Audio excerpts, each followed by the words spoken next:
Part 1. The perfect daughter was a lie. They always said I was the golden child, the one who had it all together.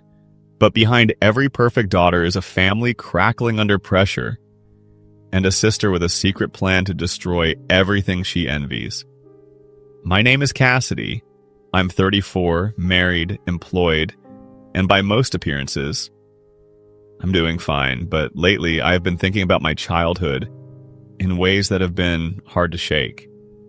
That dinner invitation, the one meant to celebrate my parents' 30th wedding anniversary, was supposed to be a happy occasion.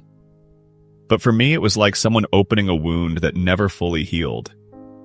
You see, my younger sister and I, Diana, we've never had a real relationship.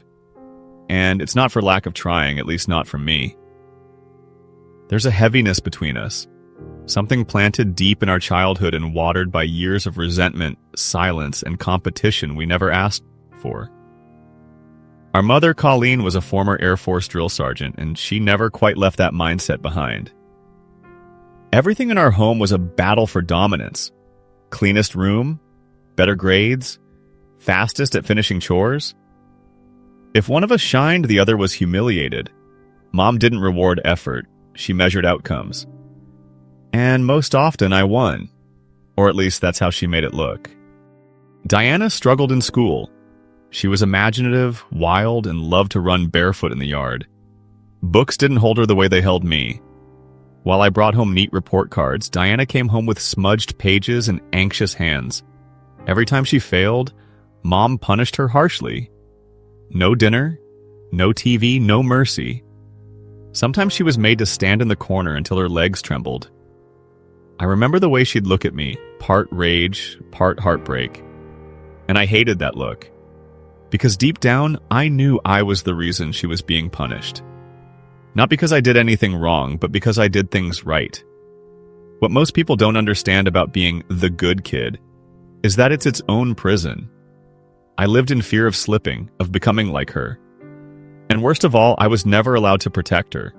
The one time I tried, just once, I told Mom to go easy on her. That Diana needed more patience, not punishment. Mom didn't say a word. She just slapped me across the face. After that, I stopped defending her. Not because I didn't care, but because I realized I couldn't win. I left for college at 18. The night before I moved out, Diana attempted suicide. She took an entire bottle of sleeping pills. I still remember the ambulance lights flashing against the walls of our house. I remember sitting in the ER lobby, knees curled to my chest, thinking, she almost died, and I don't even know who she is anymore. That night shattered everything. Mom cried for hours in the hospital bathroom, whispering how she never saw it coming. But I had. Diana had been drowning in plain sight, and none of us reached for her. After the overdose, everything shifted, at least outwardly. My parents sent her to therapy. They tried to be softer, more careful. Suddenly, Diana was untouchable. She was fragile, precious, made of glass. But to me, it felt like the beginning of another imbalance. Invented scene. Therapy table talk. I came home one weekend during my sophomore year.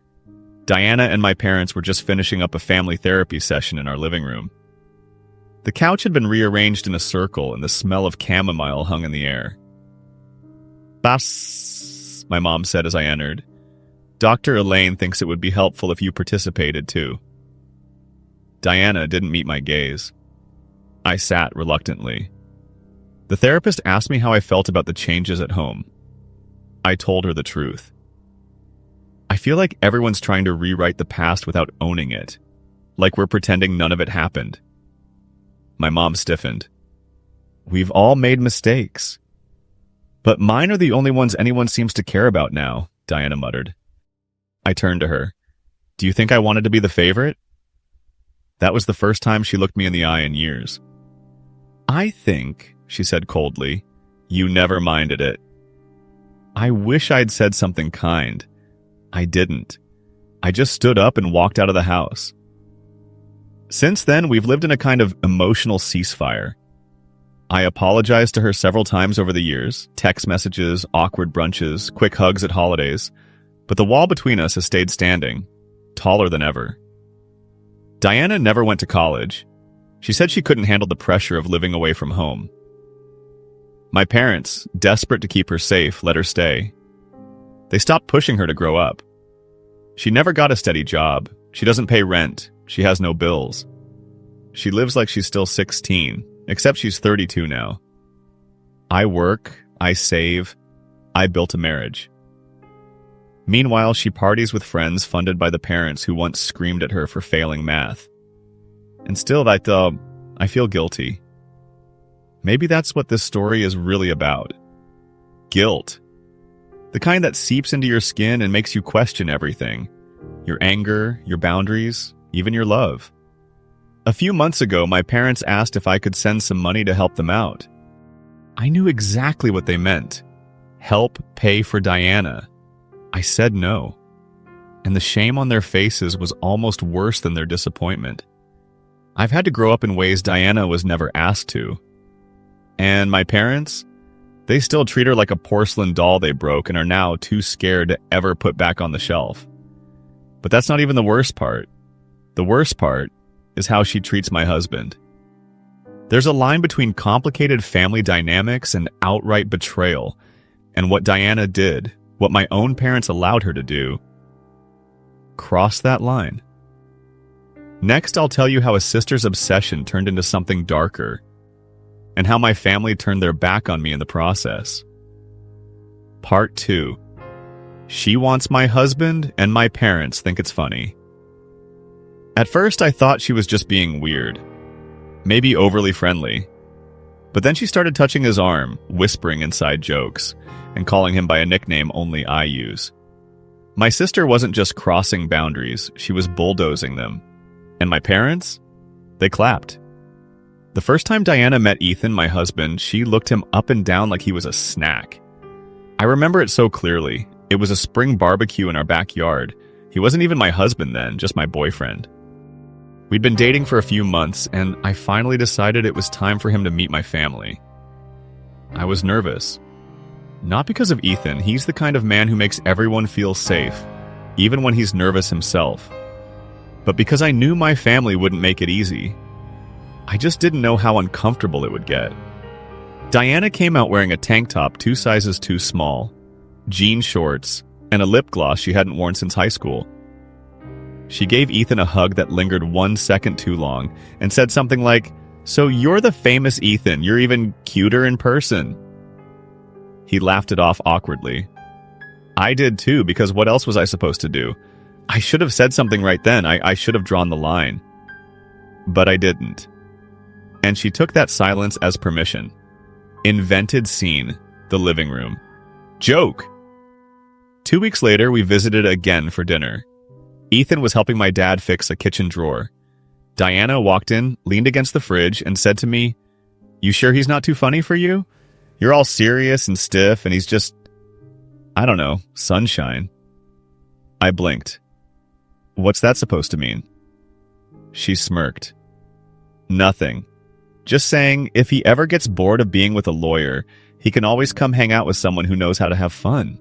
Ethan stood up from under the sink and stared at her, silent. That was the first night he told me, "I think your sister makes me uncomfortable." I wish I could say it ended there, but it didn't. It got worse. Diana has a way of making every touch seem like an accident.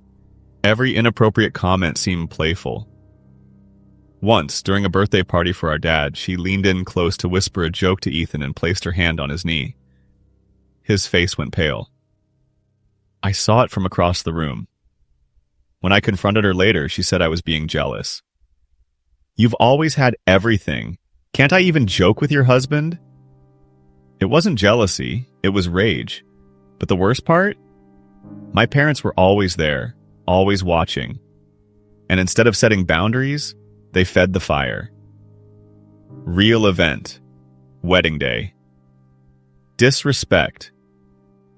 On our wedding day, moments before the ceremony, my mother pulled Ethan aside. He told me about it that night while we were undressing in our hotel room. My wedding dress puddled on the floor like a memory.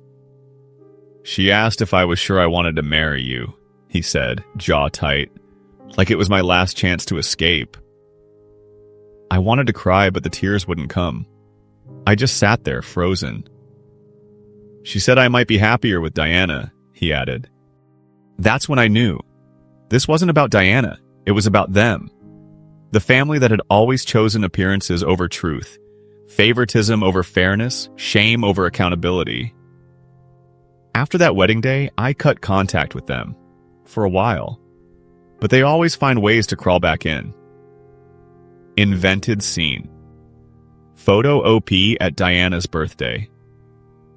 The year after the wedding, we agreed to try again, for my father's sake. We went to Diana's birthday. My parents had hired a photographer. They kept insisting Ethan stand next to Diana just for the photo. Why? Ethan asked, clearly annoyed. It'll be fun, my mother cooed. You two have such great chemistry. He refused. We left before the cake was even cut. That night in the car, Ethan said, They'll never change, Cass. They think this is cute. They think your sister's crush on me is adorable. I know, I whispered. I hate it.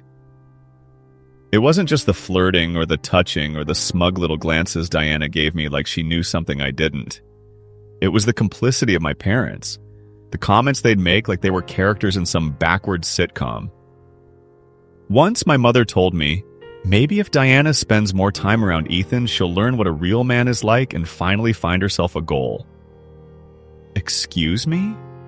What kind of goal involves staring at your brother-in-law like he's a poster in a teenage bedroom?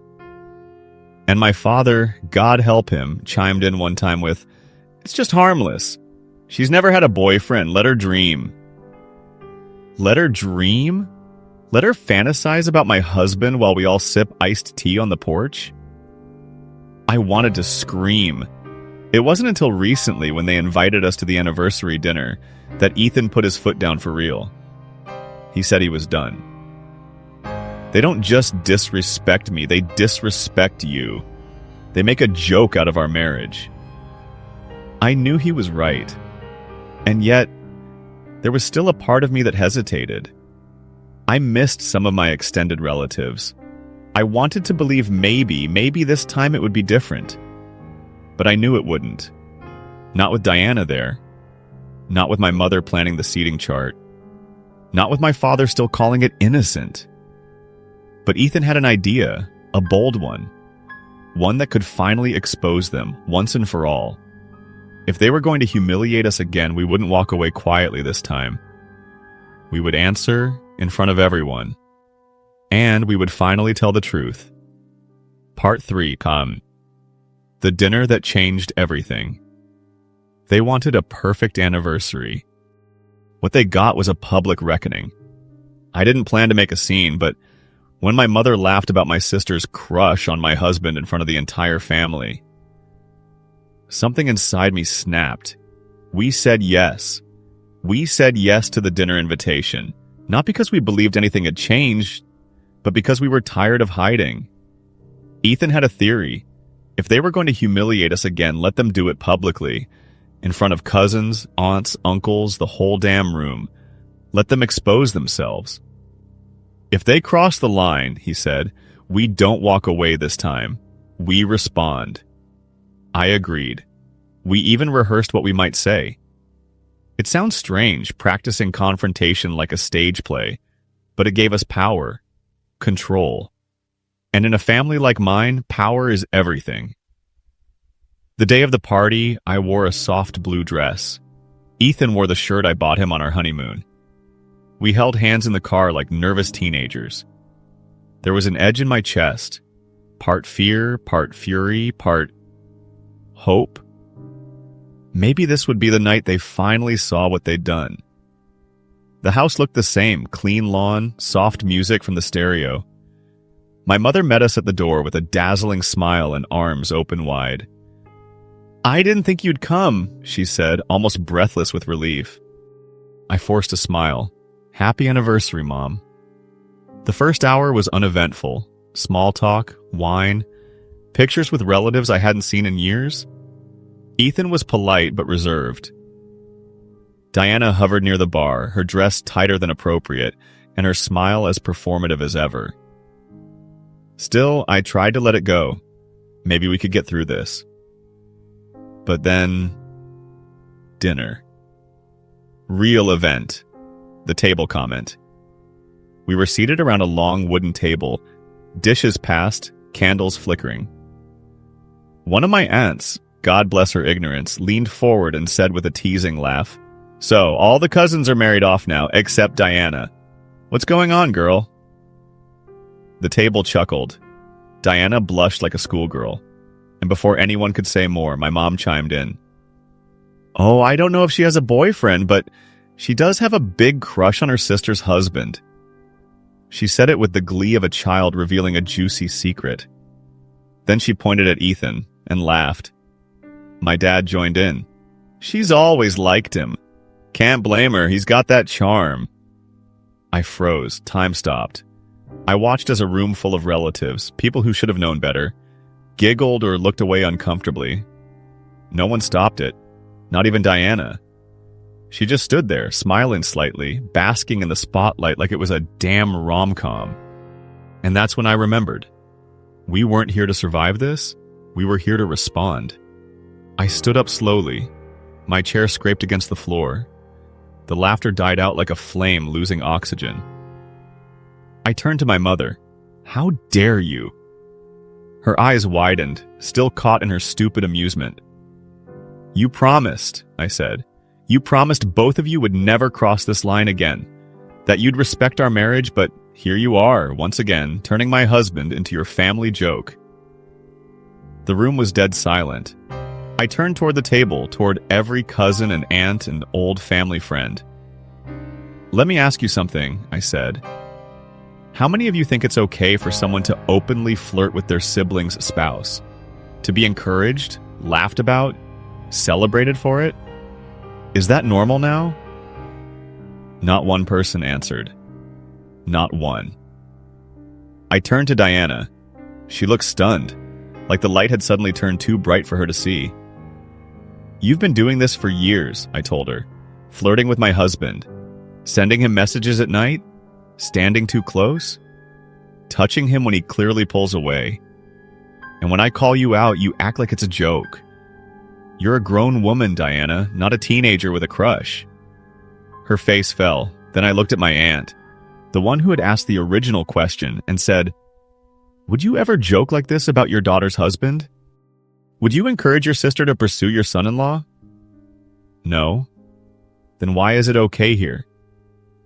She shook her head quietly. "Exactly." My dad's fists were clenched on the table, his jaw tight. I turned to him. "Don't even start," I said. "Because honestly, if we're playing the what-if game, maybe Mom should date the neighbor again. After all, they had such great chemistry back then, didn't they?"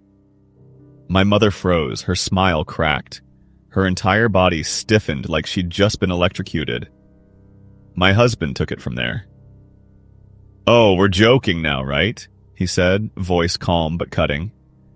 "So, I guess cheating on your husband with the neighbor was just funny too, huh?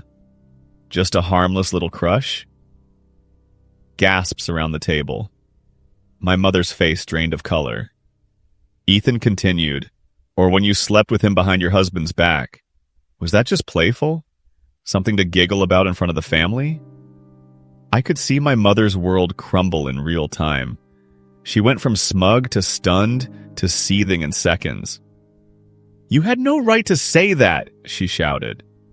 My dad shouted too, called Ethan disrespectful and trash. But I stood my ground. "No," I said, you crossed the line the moment you turned my husband into a punchline. The moment you let Diana act like some love-struck stalker and brushed it off as innocent." "And Diana," I added. "You're not fragile. You're not helpless. You're manipulative, and this obsession with my husband, it ends tonight." She tried to say something, tried to cry maybe, but I'd heard enough. I turned to the room one last time. "Unless you're ready to start calling this behavior what it is, creepy, inappropriate, and deeply disrespectful, then don't contact us again." And with that, we left. Invented scene. Fast food. Freedom. We didn't eat much at dinner, so we stopped at a fast food place on the way home. Burgers and fries never tasted so good. In the parking lot, Ethan reached across the console and took my hand. "You did it," he said. "No," I replied. "We did." For the first time in years, I felt like I could breathe again. But the story wasn't over. Not even close. Diana wasn't done. Not by a long shot. And the next time she crossed the line, it wouldn't be behind my back. It would be on our porch. Part 4. She showed up at my house after I got pregnant. We thought it was over, that standing up to them at the dinner table would be the final chapter. But Diana wasn't finished. And when I posted our pregnancy news, she brought her obsession straight to our front door. Life after the dinner felt quieter, like we'd cleared out a storm that had been looming over us for years. We didn't hear from my parents. Not a call. Not a text. A few voicemails came through in the days that followed. Calm ones, surprisingly. But I didn't return them. I wasn't ready to hear more excuses. Ethan and I moved on. We worked, we healed, we laughed again. And when we found out I was pregnant a few weeks later, it felt like the universe was finally giving us a fresh start. I posted a soft announcement online. Nothing dramatic, just a little ultrasound photo tucked into a baby blanket. We were glowing. I let myself hope this would mark a turning point. A new chapter. But that post was a mistake. Invented scene. The porch incident. It was late afternoon when Ethan called me. His voice was shaking. "Cass," he said, "Diana's here." I froze. "What? Where?" She was on our porch, sitting there like she was waiting for me. When I pulled into the driveway, she stood up and started walking toward the car. I didn't even get out. I just locked the doors and drove around the block. My hands started trembling. "What was she saying?" I whispered. "She was begging me to talk. She said she needed to clear the air. She said she missed me." I felt like throwing up. We hung up and called the police. By the time I got home, 2 officers were already speaking with Ethan. Diana was gone.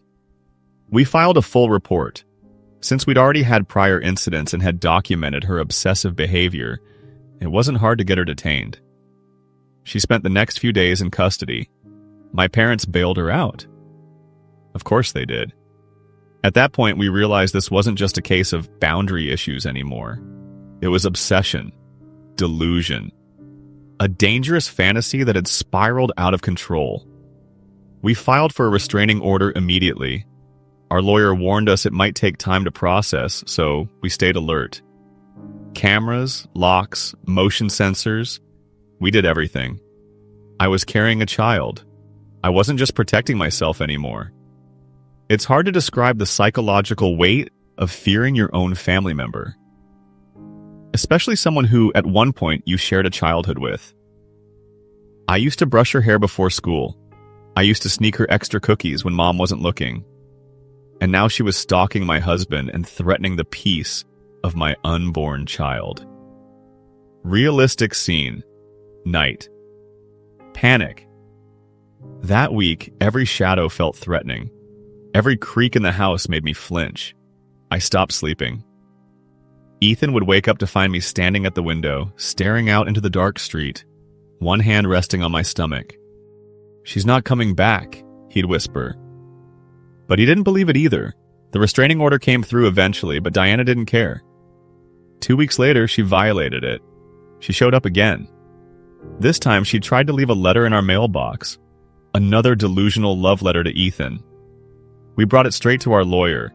That violation cost my parents their bail money. And that finally seemed to hit them where it hurt. Invented conversation. Phone voicemail from mom. "Hi, Cassidy. It's your mother. I know things are bad. I know what Diana did was wrong. We didn't know she was still... we thought it was under control. Please don't press charges. She's fragile. She didn't mean any harm. She's just lonely. We'll handle it. Just don't let it go that far." I didn't call her back. because it had gone that far. The trial happened quickly. My parents refused to let her use a public defender. They hired a private lawyer, one they couldn't afford. I don't know the exact number, but it was more than they had. Diana lost. She was sentenced to 6 months. Mandatory court-ordered therapy. She cried in court. Not because she was sorry, because she didn't win. And I didn't feel sorry for her. Not anymore. I wish I could say that was the end. That the time behind bars cured something. But dysfunction runs deeper than punishment. And sometimes it takes losing everything before a person wakes up. Next, I'll tell you how my family finally collapsed, and why I've never felt more free. Part 5. My parents got divorced over what happened. I never imagined my family would collapse like this. But when my sister went to jail and the town found out what really happened, my parents' perfect image shattered. And with it, their marriage. After Diana's sentencing, the silence was almost surreal. No angry phone calls, no guilt-tripping voicemails, just nothing. It was like my family went into hiding, but sometimes silence says more than words. I knew what it meant. They were humiliated, and this time they had no one to blame but themselves. The restraining order remained in effect. Diana couldn't contact us, couldn't approach, couldn't even look our direction without risking jail again, and she knew it. For the first time in my life, I felt truly safe. Not because they've finally changed, but because I stopped waiting for them to. Invented scene. Small town consequences. It didn't take long before word got around. That's the thing about small towns. They don't just whisper, they echo. People who once smiled politely at my parents in the grocery store now avoided eye contact. A neighbor told me she overheard someone at church whisper, "Isn't that the woman whose daughter stalked her son-in-law?" Some family members blocked them on social media. Some distant cousins unfriended them. Others simply went quiet. No one wanted to be associated with that kind of drama. Not even their so-called friends. I didn't take joy in it. I really didn't. But I also didn't feel guilty. This wasn't revenge. This was consequence. The divorce. 3 months into Diana's sentence, I got a call from my cousin Maya. We hadn't spoken in years, but she had news. "Your parents are splitting up," she said bluntly.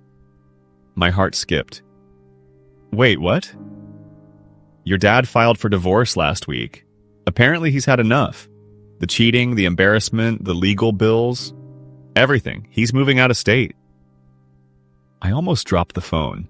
For a moment, I couldn't speak. I'd always known my parents' marriage was fragile, but I never thought it would actually end.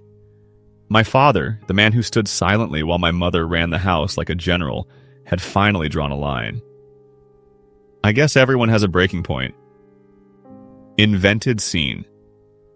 Dad's message. He never called me, but a few weeks later I received a letter. Handwritten. No return address. "Cassidy, you were right to stand up for yourself. I don't know if I can fix everything I let happen. I don't know if I'll ever be the man you needed me to be when you were little. But I see it now.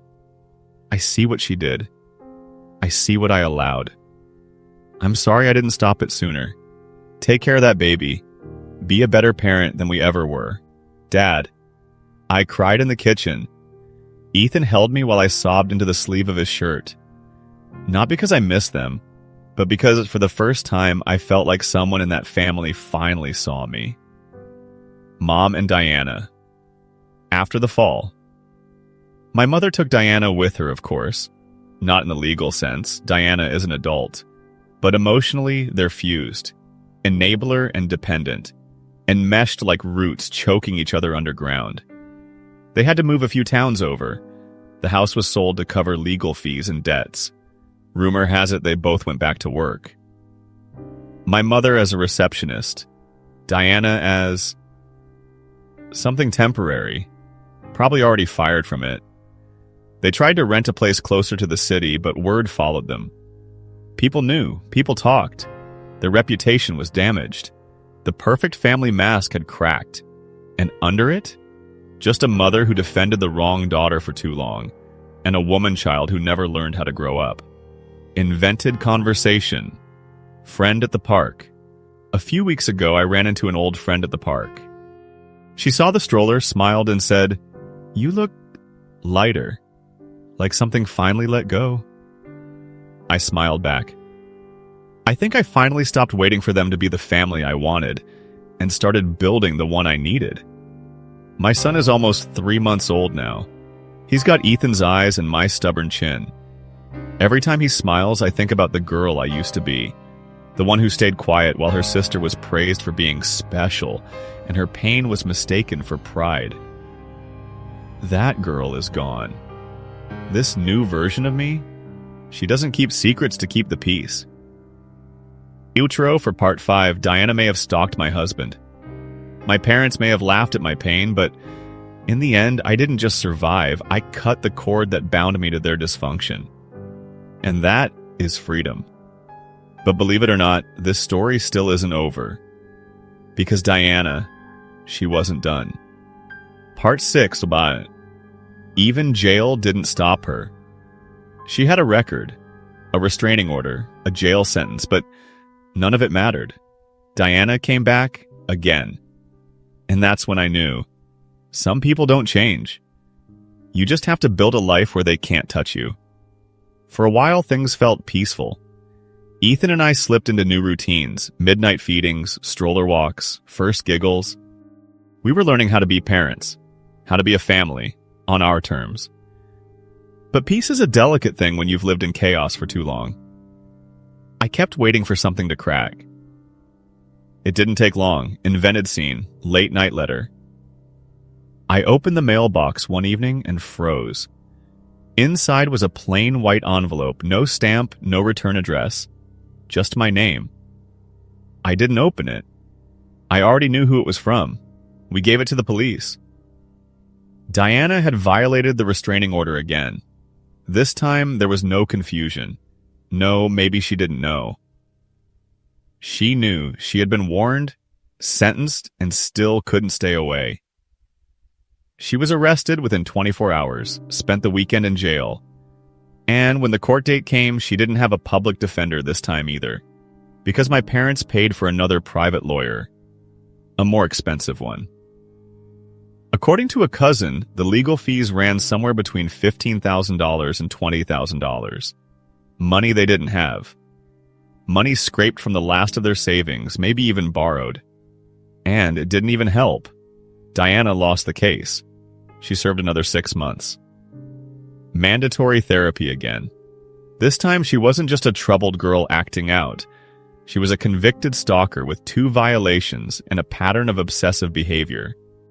And still, my mother defended her. She just needs help, she told one of our relatives. She's not a criminal. No, not a criminal. Just someone who harassed her own sister's husband for years and refused to stop even after being jailed for it. But my mother couldn't see it. Or wouldn't. It doesn't matter anymore. Realistic scene. Post-divorce consequences. After the second trial, their world collapsed for good. My parents lost their home. My mother and Diana moved into a cramped 2-bedroom rental in a nearby town. My father left the state entirely. The town knew who they were now. They weren't the respectable family on the corner anymore. They were those people. My mother, once so full of pride, now worked 2 jobs just to pay off court debt. Diana remained unemployed, jobless, entitled, and still the center of her mother's universe. Invented conversation. Lunch with Ethan. Ethan and I sat at a cafe one afternoon, sipping coffee while the baby slept in the stroller beside us. "She'll do it again," he said quietly. "I know," I said, "but next time she won't get within 10 feet. Not without a consequence that sticks." "Do you think your mom will ever cut the cord?" "No," I said, "but I already did." Sometimes I think about Diana, about what she might have become if things had been different. If our mother had encouraged her instead of enabling her. If someone had set real boundaries instead of treating her pain like a reason to freeze time. But those are just thoughts now. Not regrets. Not hopes. Just what ifs. Final thought. Self-liberation. The truth is, I didn't just break free of Diana. I broke free of the version of myself that stayed quiet. The girl who tiptoed around other people's comfort to protect her place in a broken system. I'm not that girl anymore. I'm a wife, a mother, a survivor. And my story didn't end in that house. It started the moment I walked away from it. It took years of silence, a ruined wedding day, 2 court cases, and a shattered family. But I finally found peace. Not because they changed, but because I stopped letting them define me. This is my family story. Messy, painful, and mine. If you connected with this story, if you've ever been gaslit, manipulated, or made to feel small in your own family, remember, you're not alone. And you can walk away. Share your story in the comments. Like this video, subscribe to Stoic Capsule for more healing stories. Let's keep healing together.